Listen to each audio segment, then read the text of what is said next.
I'm Mina Calder, 26 years old. On a Monday morning, my manager printed my schedule and taped it to the break room wall like a joke. 2 shifts back to back. Again. Everyone laughed when I walked in wearing the same cheap black shoes from my night job. Mina's doing the graveyard again, they said, like surviving was a punchline. They thought I was desperate. They thought I was disposable. They thought I'd stay small and grateful for scraps. I smiled, nodded, and clocked in. What they didn't know was every extra hour they mocked me for was buying inventory, filing fees, and server space. 3 years later, the schedule they taped up was replaced by an email. Their jobs were being reassigned to a new vendor. My vendor. The first thing people learn about you is what you allow them to see. So I let them see exhaustion. I let them see my hair twisted into a rushed bun, my lunch in a reused plastic container, the faint smell of fryer oil clinging to my hoodie when I came straight from the night shift. I let them see me yawn behind my hand at 8:03 a.m., like I hadn't just wiped down tables until 2 a.m. and counted tips with shaking fingers. Because the second thing people learn about you is what they can get away with. At Callaway and Fitch Distribution, my title was Operations Associate, which was a polite way of saying I was the person who fixed everything that everyone else broke without the authority to change anything. We moved products for mid-tier brands, skincare, pantry goods, a few wellness lines that came with inspirational slogans, and cheap plastic pumps. The company loved the word hustle when it described someone else. They loved it less when the hustler asked for a raise. My manager, Brent Lark, was the kind of man who practiced looking sympathetic in the mirror. He'd tilt his head, knit his brows, and say, I hear you, while moving nothing on paper. On my second week, I asked for a predictable schedule so I could align my second job without begging strangers for shift swaps. Brent smiled like I'd told him a cute joke. Mina, he said, leaning back in his chair, everyone's busy. You're young, you've got energy. I didn't correct him. I was young. I did have energy. I also had a spreadsheet, a timeline, and a bank account that never got to rest. The reason I worked 2 jobs wasn't ambition, it was gravity. My mom had died when I was 19. A fast cancer that emptied her body and filled my life with paperwork. My dad had been gone long before that. The kind of gone that doesn't show up for funerals and doesn't answer calls. Mom left me a small life insurance policy. $18,400. It looked like a fortune, until I learned how quickly hospitals chew through grief. There was also the house, a narrow 2-bedroom in Riverside that she'd bought at the right time and refinanced at the wrong one. The mortgage was in her name. The deed was in a trust she never finished signing properly. When she died, I inherited a mess with monthly payments. At 20, I learned a language no one teaches you. Probate, lien, escrow, delinquency. At 21, I learned another language. Survival. That was when I got the second job. Night shift at a diner off the freeway. It was loud and greasy and full of men who thought a waitress's smile was a contract, but it was cash in my hand and time to think while I wiped down booths. Most people, when they think of 2 jobs, picture someone saving for a trip or paying off a car. I was paying to keep my mother's roof from becoming someone else's investment. I was also paying for something I didn't tell anyone about, because the last time I mentioned an idea out loud, it got laughed at. It happened in the Callaway break room, of course. I'd been staring at the whiteboard where someone wrote inspirational quotes like we were a volleyball team. Brent was on his third cup of coffee, hovering near the donuts, like they were an entitlement.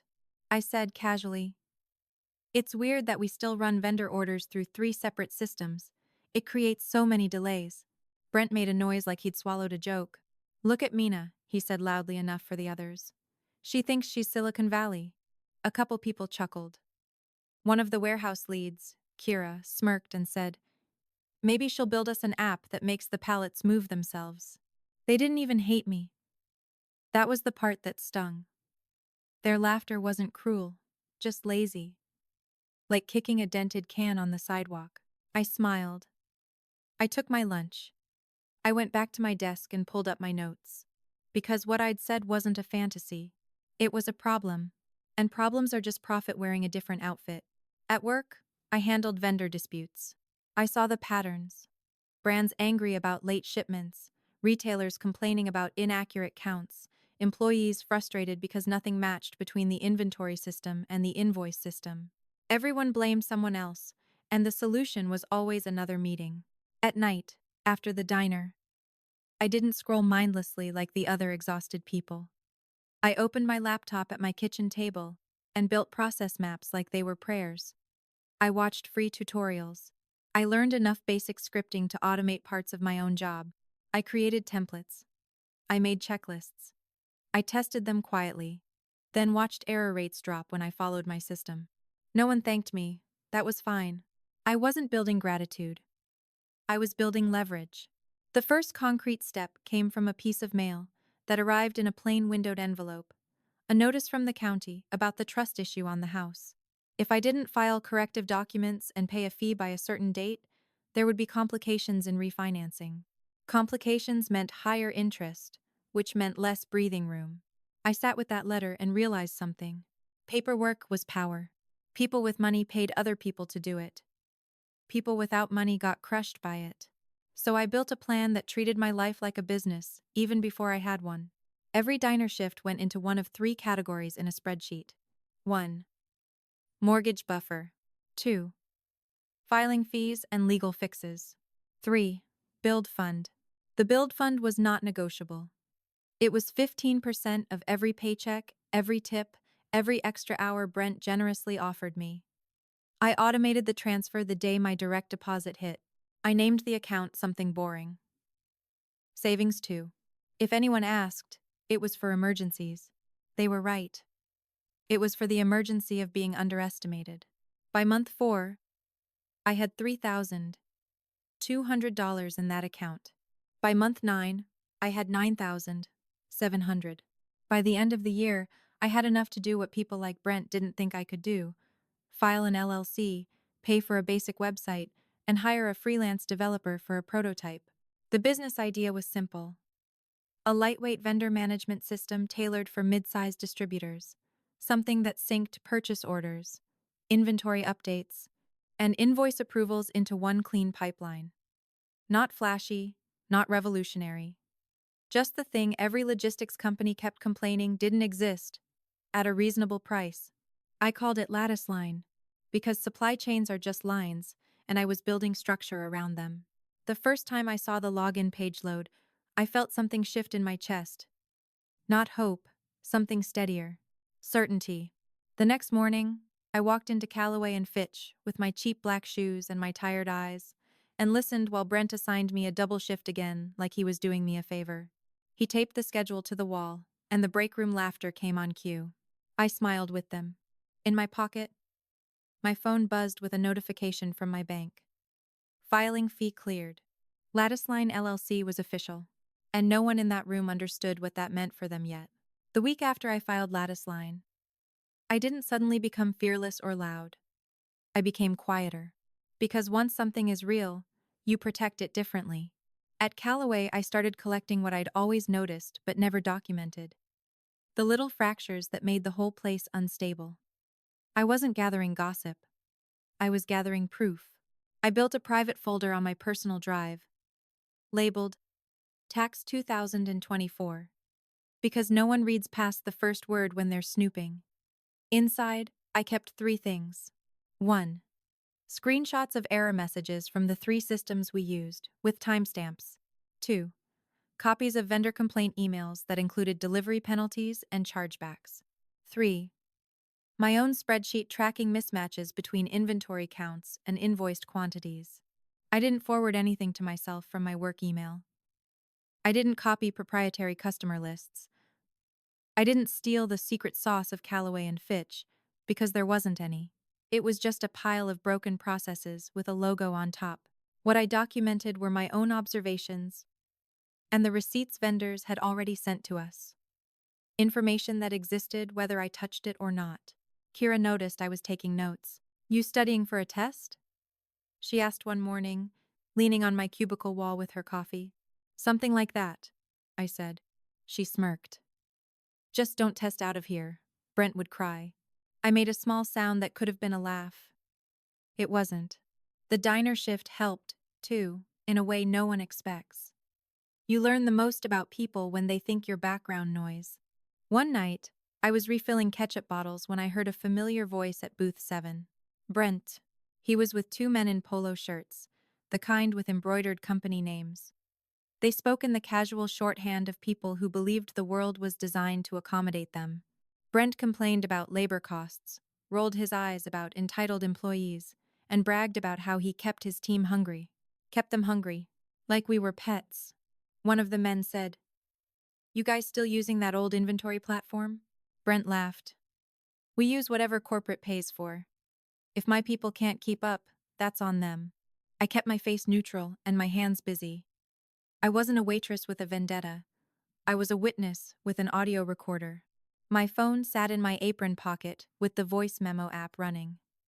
In my state, recording laws were complicated. I knew that. I'd researched them the way other people researched dating. So, I didn't record to use in court. I recorded for my own memory and strategy. If I ever needed something official, I'd handle it the right way. But the memo mattered anyway, because it confirmed what I already suspected. Brent wasn't incompetent. He was intentional. He liked control more than competence. 2 days later, I got my first crack in the door I'd been waiting for. An email came from corporate titled Vendor Consolidation Initiative. It was full of clean language that meant one thing. They wanted to cut costs by outsourcing more of the work. They were exploring third-party solutions for vendor management and fulfillment coordination. They wanted streamlined integration. They wanted reduced overhead. They wanted exactly what I was building. The email asked managers to submit recommendations for vendors and software platforms that could increase efficiency.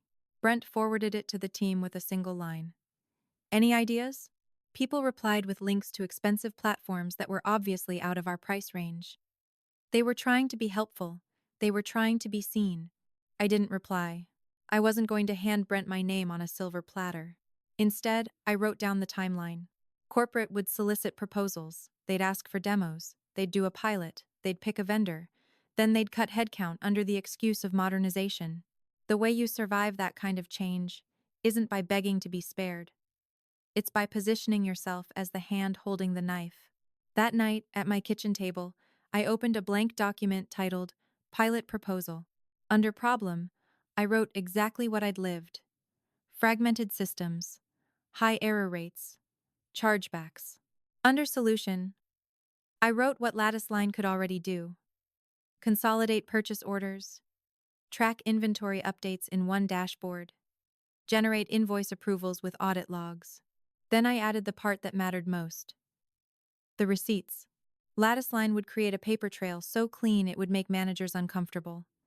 Every change logged, every approval timestamped, every discrepancy tracked to a user. Accountability is scary to people who thrive in fog. I priced it aggressively. Not cheap, but reasonable. A monthly fee per user, with an implementation charge that I knew I could deliver because I'd built it lean. I also built a demo dataset that looked like Callaway's workflow without being Callaway's data.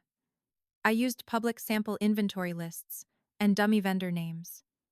No theft, just resemblance. Then I did something that felt like swallowing a stone. I registered as a vendor on the corporate procurement portal under Lattice Line LLC. It asked for my business address. I used a rented mailbox service. It asked for my banking info. I used my business account. It asked for my name as the owner. I typed it anyway. Mina, and then I watched the screen with my finger hovering over Submit, feeling the weight of being visible. The next morning, Brent summoned me into his office. He had that sympathetic face again, brows pinched, hands folded like a prayer. "Mina," he said, "I got a complaint." I blinked once. "About what?" He slid a printed email across his desk. It was from a vendor. They were angry about a late shipment. They'd been charged a fee. It was the kind of thing that happened daily. But Brent's eyes were bright. He wasn't worried. He was excited. "They're asking who's responsible," he said, almost pleased. I told them, "It's your role to manage these relationships." My pulse stayed steady.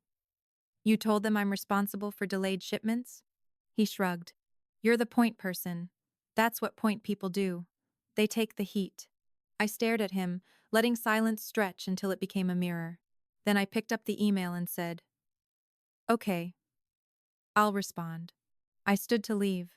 "Mina," Brent added, voice sweet, "you've been working a lot. Don't burn yourself out chasing whatever it is you're chasing." I looked back at him. He didn't know he'd just handed me another receipt. Not in paper. In clarity. Because now I understood the shape of the trap. He would gladly sacrifice me to protect his own image, and corporate would gladly cut me to protect their margins. Fine. I walked back to my desk and opened a fresh spreadsheet tab. Title: Brent Liability Map. I started with the basics. Every time he assigned me responsibility without authority, every time he pushed blame down the chain, every time he put decisions in writing. If he wanted a scapegoat, I'd give him one. But I wouldn't be the one on the altar. That night, my vendor registration email came through. Latticeline LLC approved for procurement review. My hands didn't shake. I wasn't building a business to get rich. I was building a business to make sure no one ever taped my survival to a wall and laughed again. And now, the door I'd been knocking on quietly was finally unlocked from the inside. The procurement portal didn't move fast. It moved like everything else in corporate America. Slowly. And only when someone important felt pain. 2 weeks after Latticeline was approved for review, an email landed in my business inbox from a procurement analyst named Jodine Nguyen.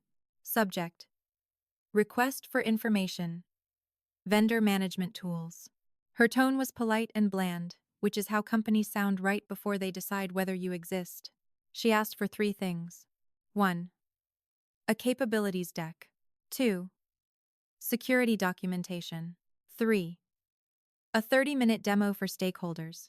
I stared at the message while my coffee went cold, because the stakeholders would include someone from Callaway and Fitch, possibly Brent, possibly his boss, Serena Weil, the regional director who visited once a month wearing white sneakers that never touched warehouse dust. I didn't panic. I opened my pilot proposal document and started turning it into something presentable. Receipts first. I built the deck around measurable failures, because opinions are negotiable and numbers aren't. Slide 1. Average invoice approval time at mid-size distributors: 7 to 12 days, industry range, publicly available. Slide 2. Common loss points: chargebacks, missed picks, late shipment penalties. Slide 3. Latticeline system: 1 dashboard, 1 audit log, 1 source of truth. Then I built what I knew they'd ask for next: proof that the platform could handle compliance without melting down. I wasn't pretending to be a giant company. I leaned into the fact that I was small and controlled. My security doc was honest.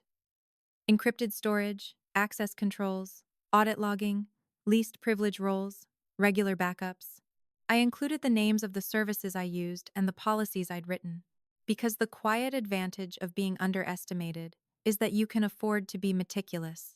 At Callaway, meanwhile, Brent's scapegoat strategy matured. It started with a calendar invite titled Vendor Escalations, Mina. Not Vendor Escalations Meeting. Not Process Improvement. Just my name, like a warning label. When I walked into the conference room, Brent was already there with Serena and 2 department leads. A projector displayed an email chain where a vendor accused Callaway of repeated shipment errors and demanded a refund. Brent didn't introduce me. He pointed. "Mina handles these," he said. "We've been seeing an uptick." Serena's eyes flicked over me, taking inventory the way executives do. She didn't smile. "Why?" she asked. Brent spread his hands. "Bandwidth. Mina has other commitments. 2 jobs, right?" He said it like a confession. I felt the air shift. Not sympathy, judgment. I kept my voice calm. "The issues aren't from delayed responses. They're from mismatched inventory counts between systems." Brent laughed softly. "There she goes again. Systems. We need solutions, Mina, not theories." Serena leaned forward. "What exactly do you mean, mismatched counts?" This was the moment most people waste by arguing. I didn't argue. I reached into my folder and slid a single printed chart across the table. It was mine. created on my own time, using non-confidential aggregate numbers, error frequency by week, chargebacks by vendor category, and the average delay between a warehouse adjustment and the invoice system updating. The data was anonymized. It didn't expose clients. It exposed a pattern. Serena's eyes moved over it slowly. Brent's smile tightened. Where did you get that? From my own tracking, I said. I've been documenting the workflow gaps because they keep costing us money. Serena looked at Brent. Why hasn't this been escalated? Brent's face did something interesting. It tried to hold confidence while swallowing blame. I didn't want to overwhelm corporate with technical noise, he said. Serena nodded once. The way people do when they file something away for later punishment. Then she turned back to me. Email this to me. I can, I said. From my work account. Brent interrupted too quickly. No need. I'll handle it. Serena held his kaza. No, Mina will. That single sentence was not kindness. It was a leash. After the meeting, Brent followed me into the hallway, his voice low. You trying to make me look bad? I smiled politely. I'm trying to keep vendors. He leaned closer. You need to remember who signs your reviews. I nodded like I was listening. Then I went back to my desk and did two things. First, I emailed Serena the chart with a short note. As requested, happy to provide additional documentation. Second, I opened my Brent liability map and added a line. Date. Meeting title. Brent attempted to block me from sending data upward because the event had started. The climax doesn't begin with fireworks. It begins with someone getting scared. That night, I prepared for the demo like it was a trial. I tested every click. I wrote a script. I rehearsed the answers to the questions procurement always asks. What happens if your system goes down? How do you handle user permissions? Do you integrate with existing platforms? I made a second voice memo for myself, not of anyone else, just a practice run.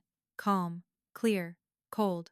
At 10 a.m. on Friday, I logged into the video call as Mina Calder, founder, Lattice Line. There were 5 people on the call. Jody from procurement, 2 IT staff, 1 finance manager, and then a 6th square appeared. Brent Lark. He blinked when he saw my name and title. For a second, he looked like someone who'd opened a door and found a mirror. What is this? He said too loudly. Jody's tone stayed neutral. This is a vendor demo. Huh. Brent's face flushed. No. Mina works for me. I kept my voice even. Yes, Brent. I also own Lattice Line. Silence spread across the call. Jody cleared her throat. Mr. Lark, did you have a conflict disclosure to file? Brent stammered. This is inappropriate. She can't. IT cut in dryly. She can. She's a vendor. We're evaluating tools. If there's a policy issue, procurement will handle it. I watched Brent's mouth open and close, like a fish trying to breathe on land. Then I shared my screen. Thanks for your time, I said. I'll walk you through the core workflow first. The power shift wasn't dramatic. It was administrative. The kind of shift that changes people's lives without raising its voice. While Brent sat there, forced to watch, I clicked through the dashboard that could replace half his team's busy work and expose the other half's excuses. And the best part was this. He couldn't stop it without admitting he'd been laughing at the person now holding the solution his bosses were begging for. When the demo ended, Jody asked for next steps. Pilot timeline. Pricing. Implementation plan. Finance asked about ROI. It asked about access logs. No one asked Brent how he felt. He stayed muted for most of it. But I could see his jaw working, chewing on humiliation. As the call wrapped, Serena joined late, her camera on for the last 2 minutes. She took in the participants, then looked at my name on the screen. Mina, she said slowly. I didn't realize you owned Lattice Line. I didn't advertise, I replied. Her eyes flicked to Brent. We'll talk. The call ended. I sat at my kitchen table, hands folded, and listened to the quiet. In my business inbox, a new message arrived. Subject: Pilot approval, Lattice Line. I didn't smile wide. I didn't celebrate loud. I just opened my Brent liability map and wrote the final note for the day. The people who laugh at you don't imagine a future where they need you. That's why they never protect themselves. Pilot approvals don't feel like victories. They feel like someone handing you a fragile glass and daring you to drop it. The pilot window was 6 weeks. That was the timeline procurement gave me, because procurement always chooses timelines that look reasonable on paper and brutal in real life. Jody's email spelled it out in bullet points. 2 departments onboarded first. Integrations limited to CSV exports. No direct API connections. Until security review. Weekly check-ins with IT and finance. Success metrics. Reduced invoice cycle time. Fewer vendor disputes. Improved inventory accuracy. What they didn't write. But everyone understood.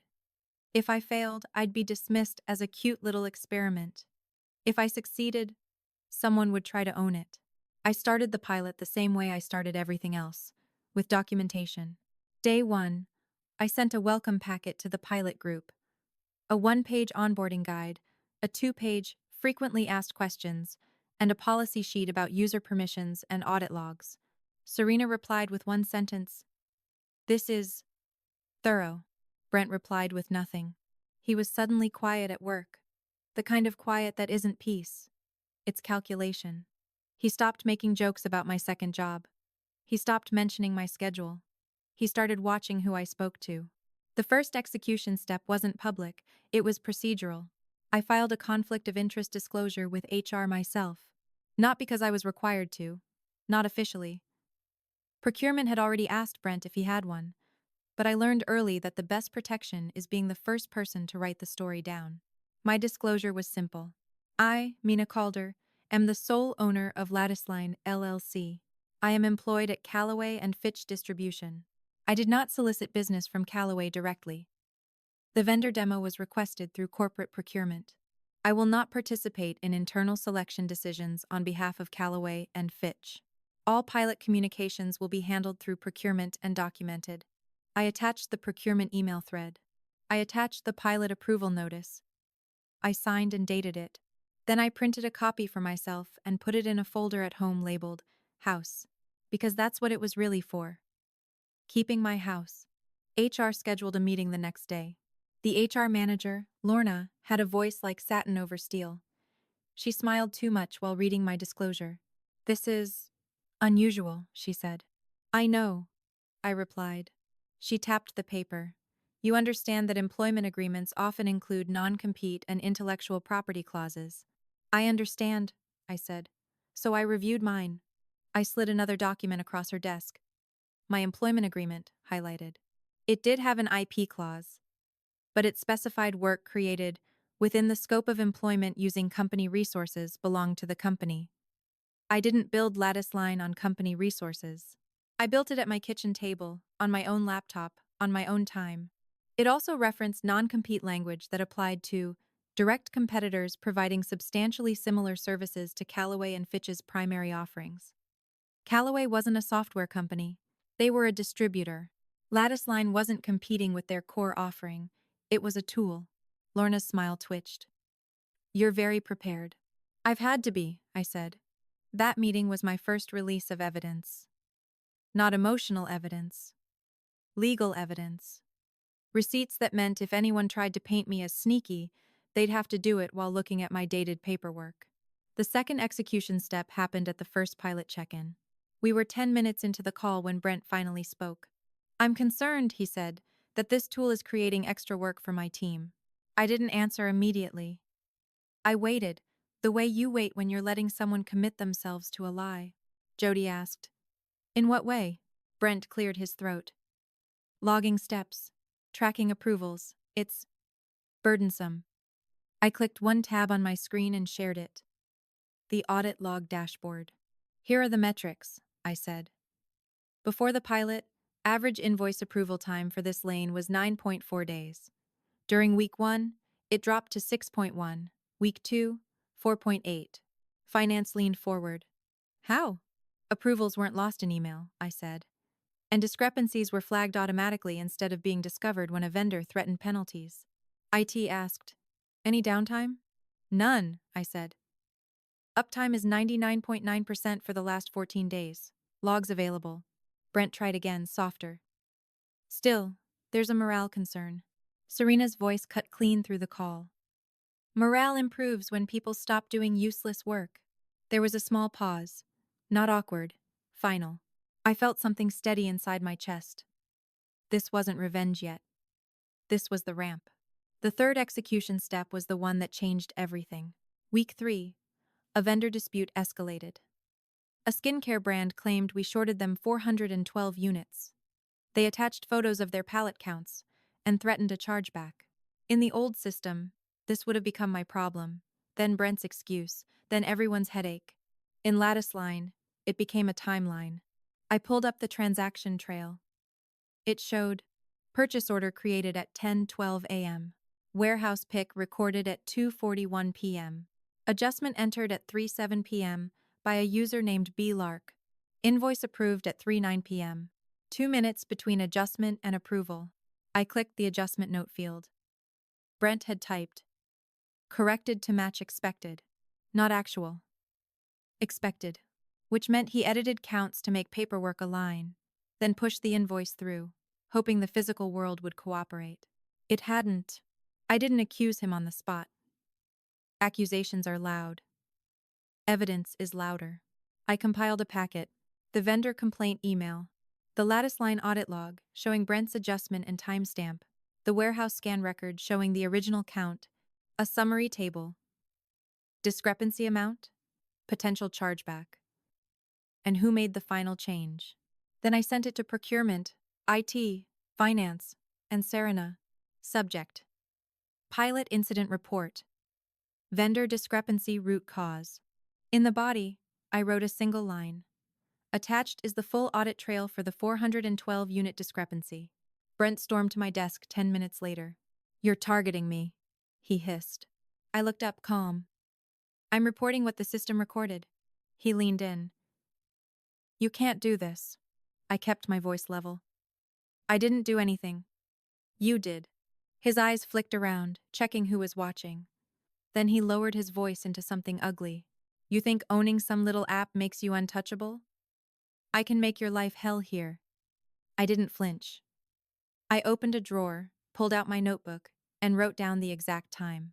Then I said, if you have concerns about the pilot, you can email procurement. He left without another word. That afternoon, Serena called an emergency meeting. Brent wasn't invited. The pilot stakeholders reviewed the packet. Finance did a quick calculation on potential penalties avoided.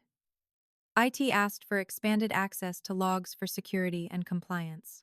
Serena's eyes stayed on the audit trail like it was a confession. Who else has been making adjustments like this? She asked. I answered honestly. I don't know yet. But the system can tell you. That was the execution. Not me yelling. Not me slamming doors.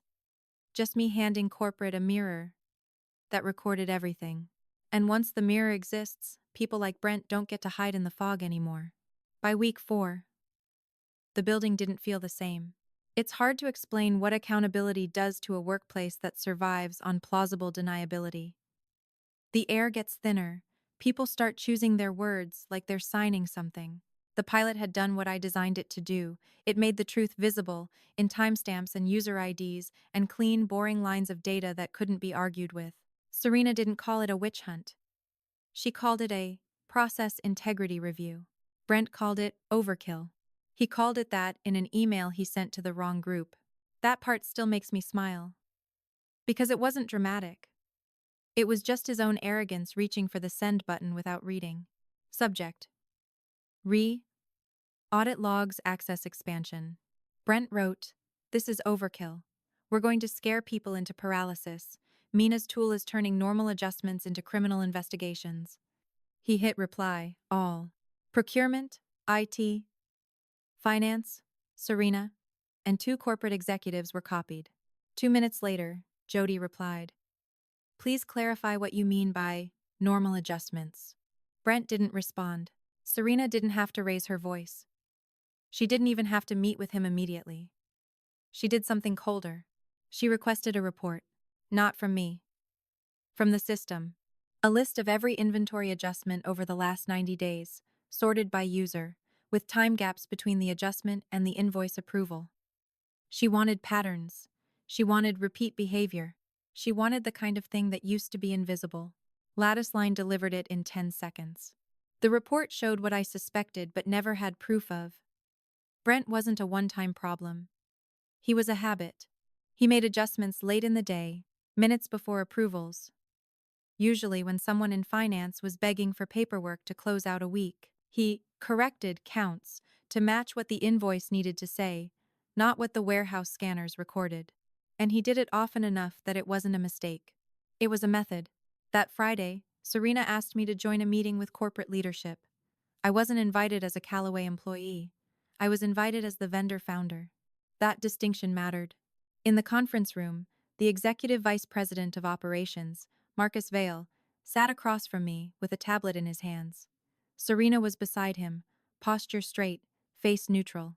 Lorna from HR had the tight smile of someone who already knew the outcome. Marcus tapped the screen. This tool caught discrepancies we've been bleeding money on for years. I nodded once. It's designed to. He looked at Serena. Why didn't we have this visibility before? Serena didn't glance at Brent's name. She didn't need to. Because adjustments weren't logged across systems. People could fix numbers without leaving fingerprints. Marcus's eyes returned to me. You built this while working full-time? Yes, I said. How? I kept my tone calm. 2 jobs. No investors. Just documented problems and a schedule. That was the moment I saw it land in his mind. My exhaustion wasn't weakness. It was funding. He swiped again. We want to expand beyond the pilot, region-wide, potentially national. I didn't rush to agree. If you're quiet long enough, people assume you'll always be grateful. What's the contract structure? I asked. Marcus smiled slightly, like he appreciated that I wasn't dazzled. Procurement will negotiate, but we're prepared to move quickly. Lorna cleared her throat. We also need to address Mina's employment status. Conflict concerns. I had been waiting for that line. I slid a folder across the table. It contained my conflict disclosure, dated and signed, the procurement thread proving I didn't solicit Callaway directly, a log of my work hours versus Latticeline development timestamps from my own devices, a letter from a local attorney confirming I'd built Latticeline independently and recommending a clean separation to avoid future conflict. I watched Lorna's smile falter as she flipped through it. Paperwork is power. Marcus glanced at the attorney letter. So, the cleanest solution is... Serena finished it, voice steady. Mina resigns as an employee and continues as a vendor. No internal conflict, no claims of favoritism. I looked at Serena and then at Marcus. Agreed. If we're doing this, I won't be inside the building anymore. Lorna tried to recover. We'd still like to ensure no proprietary information was used. Then audit it, I said. My demo data is synthetic. My product is built around common workflows. Your own procurement process selected it. Marcus nodded. That's settled. The meeting ended with handshakes that felt like paperwork in human form. On Monday, I handed Brent my resignation letter. I'd written it in simple language. Effective immediately, I resigned from Callaway and Fitch Distribution. Thank you for the opportunity. No explanation, no emotion. Just a date and a signature. Brent stared at the letter like it was a snake. You're doing this to spite me, he said. I met his eyes, calm. I'm doing this because it's business. He laughed, a short, ugly sound. You think you've won? You're nothing without this place. I didn't argue. I didn't need to. Because the next day, the corporate email went out. Subject: Vendor Management Platform Transition. Callaway and Fitch would be transitioning to Latticeline for vendor coordination, invoice approvals, and audit logging. In the same email, there was a second announcement, written in that careful corporate tone that pretends consequences are weather. Brent Lark will be leaving the organization. We thank him for his contributions. By Friday, word spread that corporate was also reviewing past chargebacks tied to his adjustments. Some vendors were demanding restitution. Finance was calculating exposure. HR was doing what HR always does when executives feel threatened, cleaning the record. And Brent? He tried to call me twice. I didn't answer. I wasn't cruel. I was finished. 6 months later, I drove past the diner where I used to wipe down booths at 1:30 a.m. and watched new hires stumble through their first shifts, unaware of the invisible math of rent and groceries and exhaustion. I didn't miss it, but I remembered what it taught me. People will laugh at your survival because it makes them feel safer about their own comfort. Lattice Line expanded to 3 regions that year. I hired a support lead, then an engineer, then a compliance consultant. I moved my mother's house into a properly filed trust, paid down the mortgage, and installed a new roof before the winter rains came. Kira texted me once, "They still talk about you, like you were a rumor." I replied, "Let them. Where are they now?" Serena got promoted. Marcus liked results, and Serena delivered them, partly because she recognized evidence when she saw it. Brent disappeared into the professional void that eats people who confuse authority with immunity. The last I heard, he'd been consulting for a small warehouse operation in another county, the kind that doesn't ask too many questions until the money starts going missing. And me? I kept my quiet. Not the quiet of being small, the quiet of someone who learned early that the loudest revenge isn't a speech. It's a signature on a contract that changes other people's options.